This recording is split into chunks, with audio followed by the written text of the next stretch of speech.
بسم اللہ الرحمن الرحیم۔ یہ سیم ہیرس ہیں، امریکن آتھر، جنہوں نے 2004 میں ایک کتاب لکھی اینڈ آف فیتھ، اور یہ کتاب جو انہوں نے لکھی یہ 350 پیجز پر ہے، اور اس کتاب کے یہ مصنف دنیا کے جو مشہور 4 ایتھیسٹ ہیں ان میں ان کا شمار ہے، اور ان کا ذاتی جو بنیادی ان کا سبجیکٹ ہے جس میں انہوں نے ماسٹرز کیا وہ فلسفی ہے، اگرچہ انہوں نے نیورو سائنس میں بھی پی ایچ ڈی کیا ہے۔ اس کتاب کو پڑھتے ہوئے ہمیں یہ محسوس ہوتا ہے کہ کتاب کا یہ مصنف امپارشل نہیں ہے اور تاریخ کا کوئی گہرا مطالعہ نہیں رکھتا، اور مذہبی صحائف کے گہرے شاید سرسری مطالعے سے بھی عاری ہے۔ مصنف کہتا ہے کہ خدا نہیں ہے اور اس کے پاس اس کا کوئی ثبوت بھی نہیں ہے۔ مصنف اپنی ڈیبیٹ کو اس انداز میں فریم کرتا ہے کہ وہ قاری کو اپنے مطلوب نتائج تک لے جا سکے، اور پھر یہ بھی محسوس ہوتا کہ مصنف کے کچھ ویسٹڈ پولیٹیکل انٹرسٹ ہیں۔ یہ کتاب ایک بم بلاسٹ سٹوری سے اس کا آغاز ہوتا ہے، اور اس طرح کی کارروائی کا محرک مصنف کے نزدیک مذہب ہے۔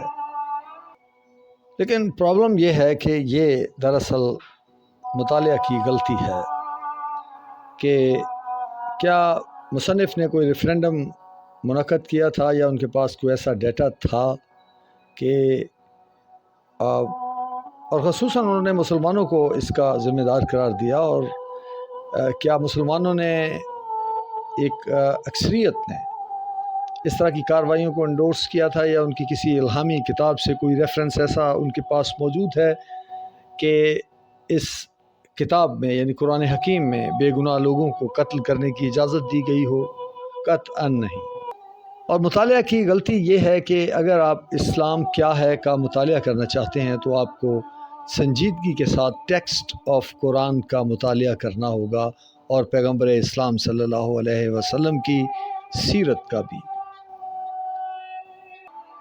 مگر اگر آپ صرف مسلمانوں کی تاریخ اور مسلمانوں کی موجودہ حالت کو مد نظر رکھ کر اسلام کو ڈیفائن کریں گے تو یہ آنیسٹ ایکیڈیمک ایٹیکیٹس کے ہی خلاف ہے۔ سیم ہیرس نے اگرچہ تمام مذاہب کو مسترد کیا، مگر اس نے اسلام اور مسلمانوں کو خصوصی طور پر تنقید کا نشانہ بنایا ہے۔ اب مصنف اس بات سے صرف نظر کر رہا ہے کہ کیا قرآن کوانٹم فزکس، الیکٹرانکس، حیاتیاتی sciences, mathematics and modern medical science کسی شے سے انکار کر رہا ہے؟ کیا انسان کو ان شعبہ جات میں کام کرنے سے روکتا ہے قرآن؟ کیا قرآن حکیم عقل کے استعمال پر زور نہیں دیتا؟ وہ تو تسخیر کائنات کی بات کو فوکس کرتا ہے۔ تفکر اور تدبر سے کام نہ لینے والوں کو قرآن نے جانوروں سے بدتر قرار دیا۔ آتھر لکھتا ہے کہ faith is incompatible with reason, مگر بہت اچھی بات ہوتی اگر مصنف ریزن اور کمپیٹیبل کے الفاظ کو ڈیفائن کرتا۔ مصنف کہتا ہے کہ جب انسان میچیور سائنس آف مائنڈ کسی آنے والے دور میں ڈیولپ کرے گا تو الہامی صحائف، ریویلڈ بکس کا ٹیکسٹ فائدہ مند نہیں رہے گا۔ لیکن سوال یہ ہے کہ لائف آفٹر ڈیتھ کا میچیور نیورو سائنس سے کیا تعلق ہے؟ اس کا انسان کی خوشی، محبت، اخوت، نیکی کرنے کے بعد جو روحانی مسرت انسان محسوس کرتا ہے، اور اعلیٰ اخلاق کی تعلیم سے کیا تعلق ہے؟ اور قرآن تو ہمیں سلامتی کا درس دیتا ہے، مائنڈ سائنس جتنی میچور ہوگی، قرآن حکیم کی تفہیم اور زیادہ نئی دریافتوں کے ساتھ ہم آہنگ نظر آئے گی۔ اور اتفاق کی بات ہے کہ سیم ہیرس کا بنیادی سبجیکٹ فلسفہ ہے، اور علامہ اقبال بھی بنیادی طور پر ایک فلسفی تھے، اور گورنمنٹ کالج میں وہ لیکچرر بھی رہے، فلسفہ پڑھاتے رہے۔ انہوں نے قرآن حکیم کے بارے میں فارسی میں کچھ اشعار لکھے، جن کا مطلب تھا اردو میں یوں ہے کہ میں تم سے صاف ہی کہہ دوں جو کچھ میرے دل میں ہے، یہ کتاب نہیں کچھ اور شے ہے، اسے عام معنوں میں کتاب نہ سمجھو، یہ چیزیں دیگر ہے، یعنی یہ کوئی دوسری ہی چیز ہے۔ جیسے اللہ تعالیٰ کی ذات الظاہر بھی ہے اور الباطن بھی، اسی طرح یہ کتاب بھی بیک وقت دونوں صفات کی حامل ہے، اور جیسے اللہ تعالیٰ کی ذات حی و قیوم ہے، اسی طرح اس کا کلام بھی زندہ اور پائندہ ہے، اور یہ کہ یہ کتاب زندہ ہے۔ اور سیم ہیرس کہہ رہے ہیں کہ جب انسان سائنس آف مائنڈ کو ڈیولپ کرے گا تو الہامی صحائف کا ٹیکسٹ فائدہ مند نہیں رہے گا۔ یہ لیکن علامہ اقبال اس بات سے قطعاً اتفاق نہیں کرتے۔ دوسری طرف ڈاکٹر اسرار احمد، جو کہ میڈیکل سائنس کے شعبے سے ان کا تعلق، اور MBBS انہوں نے کیا، سائنس کا سبجیکٹ ظاہر ہے وہ پڑھ چکے، انہوں نے قرآن کے بارے میں کہا کہ سائنس جتنی بھی ترقی کرے گی، قرآن اتنا زیادہ اوپن ہوتا چلا جائے گا، کیونکہ قرآن حکیم اور سائنس کا کوئی تصادم یا ٹکراؤ کسی طرح موجود ہی نہیں۔ یہ وہ کتاب ہے جسے سائنس سے کوئی خطرہ قطعاً نہیں ہے۔ اور قرآن میں ارشاد باری تعالیٰ ہے جس کا مفہوم ہے، ہم انہیں اپنی نشانیاں دکھائیں گے آفاق میں بھی اور انفس میں بھی، حتیٰ کہ یہ بات بالکل واضح ہو جائے گی کہ یہ یعنی قرآن حکیم ہی سراسر حق ہے۔ مصنف اپنی کتاب کے پیج نمبر 23 پر لکھتا ہے کہ ہر شخص یہ چاہتا ہے کہ اسے جینون نالج تک رسائی ہو، لیکن ہر مذہب کا پرابلم یہ ہے کہ وہ ایسے ٹروتھ آف پروپوزیشنز کی بات کرتا ہے جس کے لیے اس کے پاس ایسی ایویڈنس نہیں ہوتی جو کنسیویبل ہو۔ لیکن مصنف یہ واضح نہیں کر سکا کہ جینون نالج سے اس کی کیا مراد ہے، اس کی کیا ڈیفینیشن اس کے پاس ہے، اور کیا جینون نالج محض function of materialistic and physical ہی ہونا چاہیے۔ در حقیقت وہ اس کتاب میں اپنی لائکس اینڈ ڈس لائکس کی بنیاد پر ایسا فریم آف ڈسکشن تیار کرتا ہے تاکہ جو پڑھنے والے لوگ ہیں وہ بتدریج انہیں اپنی مرضی کے نتائج کی طرف لے جائے، اور بات کرنے کا ایسا انداز کہ قارئین اس کو ان بائسڈ سمجھیں اور پری سپوزیشن لیس اور آبجیکٹیو خیال کریں، اور یہ خیال کریں کہ وہ ریئلٹی کو جیسے ہے ویسا دیکھ رہا ہے، مگر وہ اس میں کامیاب نہیں ہو سکا۔ حقیقت بالکل اس کے برعکس ہے۔ دراصل مصنف اس کتاب میں ایویڈنس کی پیراڈائم جو اس نے دی ہے، سب لوگوں کے لیے وہ قابل قبول ہی نہیں ہے، اور مصنف خود بھی فیتھ کے حصار سے باہر نہیں، اگرچہ اس نے اس کتاب کا نام اینڈ آف فیتھ رکھا، اور اس کا فیتھ ہے کہ دوسرے لوگوں کا فیتھ ٹروتھ اور جینون نالج تک رسائی نہیں رکھتا، لیکن بڑی دلچسپ بات ہے کہ وہ اپنے اس فیتھ کو ثابت کرنے میں ناکام ہے۔ وہ بس اپنے آپ کو کریکٹ سمجھے جانے پر اصرار کرتا ہے، وہ اپنے فیتھ کی ایویڈنس کے لیے جو کچھ استعمال کرتا ہے اسے صحیح ایویڈنس قرار دیتا ہے، اور دوسرے لوگ جو ایویڈنس دیتے ہیں اسے غلط قرار دیتا ہے۔ مگر مصنف اپنے آئیڈیا آف ایویڈنس کو صحیح ثابت کرنے میں اور دوسروں کے آئیڈیا آف ایویڈنس کو غلط ثابت کرنے میں بالکل ناکام ہے۔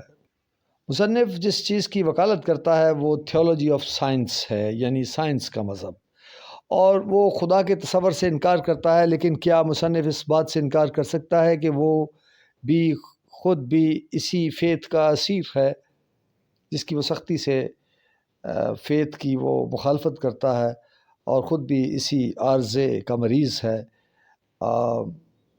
بلکہ ریالٹی تک رسائی کے ضمن میں اس کی پوزیشن زیادہ کمزور ہے، کیونکہ اس کے فیتھ نے اس کے لیے process of science based research کے علاوہ تمام دروازے بند کر دیے ہیں۔ اور ایک ایتھیسٹ کا یہی پرابلم ہوتا ہے کہ ایک ایتھیسٹ محدود دنیا کا ریزیڈنٹ ہوتا ہے۔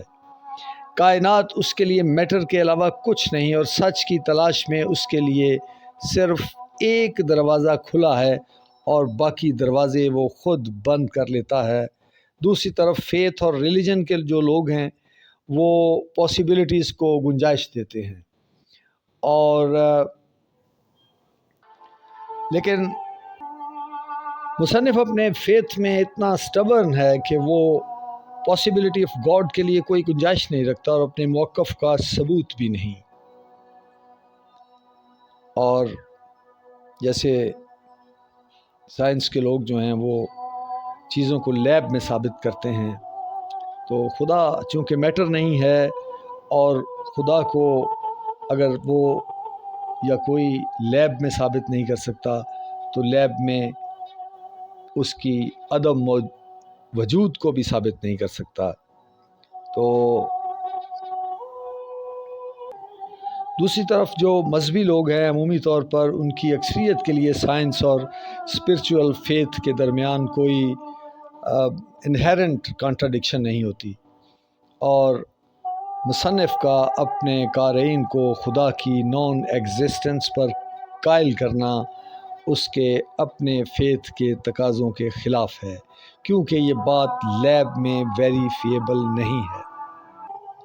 نوم چومسکی ایک فلاسفر ہیں، کوگنیٹیو سائنٹسٹ ہیں، خود بھی امریکن ہیں، اور سیم ہیرس کے ساتھ شدید اختلاف رکھتے ہیں۔ نوم چومسکی ایک پولیٹیکل ایکٹیوسٹ بھی ہیں۔ انہوں نے جب امریکی پالیسیز کو تنقید کا نشانہ بنایا اور سوڈان میں الشفا بم باری کے نتیجے میں اموات کی تعداد کو 9/11 میں ہونے والی اموات سے زیادہ بتایا، تو سیم ہیرس نے جواب دیا، اسے نوبل کاز کے تحت ہونے والی کارروائی قرار دیا سیم ہیرس نے۔ اور یہ ہے، آپ یہاں اندازہ کر سکتے ہیں کہ موصوف یعنی سیم ہیرس کتنی انسانی ہمدردی کی حامل نفسیات رکھتے ہیں۔ تو نوم چومسکی کا جواب تھا، all leaders profess benign intentions before committing their crimes۔ Sam Harris نے کہا کہ ان اموات کے پیچھے نوبل کاز تھی، مگر نوم چومسکی کا موقف تھا کہ اس حملے میں اتنے لوگ مارے گئے جتنے 9/11 میں بھی نہیں مارے گئے۔ اور پھر انہوں نے مزید کہا کہ کیا نوبل کاز تھی جب امریکہ ویتنام میں گھس گیا اور 40,000 افراد مارے گئے، اور وہاں امریکہ نے خود کیمیکل ہتھیاروں کا استعمال کیا۔ اور پھر انہوں نے کہا کہ ایسے اور ایونٹ کی ایک فہرست ہے۔ Should I continue? لیکن یہی سیم ہیرس ان اقدامات کو نوبل کاز کنسیشن دینا چاہتا ہے، لیکن پھر یہ وہی سوال پیدا ہوتا ہے، کیا سیم ہیرس کے پاس نوبل کاز کی کوئی یونیورسل ڈیفینیشن ہے؟ یہاں بھی سیم ہیرس ناکام ہے۔ کوئی بھی سائنس کا آدمی جو سائنس کے طریقہ تحقیق پر ایمان رکھتا ہے، وہ اس سے یہ توقع نہیں کی جا سکتی کہ وہ بلا تحقیق اتنی غیر ذمہ داری سے ایسی بات کرے گا، اور جو سیم ہیرس نے کی کہ قرآن یوز آف وائلنس کی تعلیم دیتا ہے۔ یہی کہا جا سکتا ہے کہ مصنف نے قرآن کا مطالعہ ہی نہیں کیا۔ مصنف کی طرفداریاں اور اس کا امپارشل ہونا اور اس کی نفسیات کا ذرا آپ مطالعہ کریں، تو یا اس کو دیکھیں تو جب مذہبی لوگوں کی طرف سے وائلنس ہوتی ہے تو سیم ہیرس جو الفاظ استعمال کرتا ہے وہ سیویج، پریمیٹیو اور بروٹل، اور جب امریکن وائلنس اینڈ اگریشن ہوتی ہے تو مصنف کہتا ہے کہ western violence and aggression is Nobel, civilised and elevated. آپ یہاں اندازہ کر سکتے ہیں جو شخص توازن رکھ کر بات کا تجزیہ کرنے سے قاصر ہے کتنے بڑے لیول کا سائنسدان ہو سکتا ہے۔ اور انسان آخر انسان ہی ہے، خدا سے تعلق کا جو سافٹ ویئر انسان کے اندر بائی ڈیفالٹ موجود ہے اس کی کال بڑی نیچرل ہے۔ انسان اپنے اوپر ماحول اور نظریات اصلاحات کے کیسے کیسے دویز پردے ڈال لے، انسان کے اندر یہ کال انسان کو بے چین ضرور کرتی ہے۔ کبھی اس کی آواز مدھم ہو جاتی ہے اور کبھی انسان چیخ چیخ کر اسے پکارنے لگتا ہے۔ آخر کتنے ایتھیسٹ کتنے بے چین ہو کر اس کے آگے جھک گئے۔ سیم ہیرس بدھ مت کے مذہبی لوگوں سے میڈیٹیشن کی تعلیم لیتا رہا، شاید اسی لیے اس پر یہ اثر تھا کہ خدا کے کانسیپٹ کے بغیر روحانی خوشی کی زندگی بسر کی جا سکتی ہے۔ اور اس نے سیم ہیرس اپنے ان تجربات کا ذکر کرتے ہوئے میڈیٹیشن کے حوالے سے کہتا ہے کہ ایک بار سمندر کے کنارے میں نے محسوس کیا کہ جیسے losing my sense of self and finding a bliss stillness that silence my thoughts. اس سے پوچھا گیا کہ یہ میڈیٹیشن کیا ہے تو اس نے جواب دیا، precise refinement of attention. Reason اور مسٹیسزم کے باہمی تعلق کے بارے میں مصنف کہتا ہے، we cannot live by reason alone۔ اب یہ ایک آگے بحث ہے، مگر یہاں سے آپ اندازہ کر سکتے ہیں کہ انسان پھر انسان ہے، وہ بچ نہیں سکتا اس کال سے، اس الہام سے جو انسان کے اندر بائی ڈیفالٹ خدا کی طرف سے ودیعت ہے۔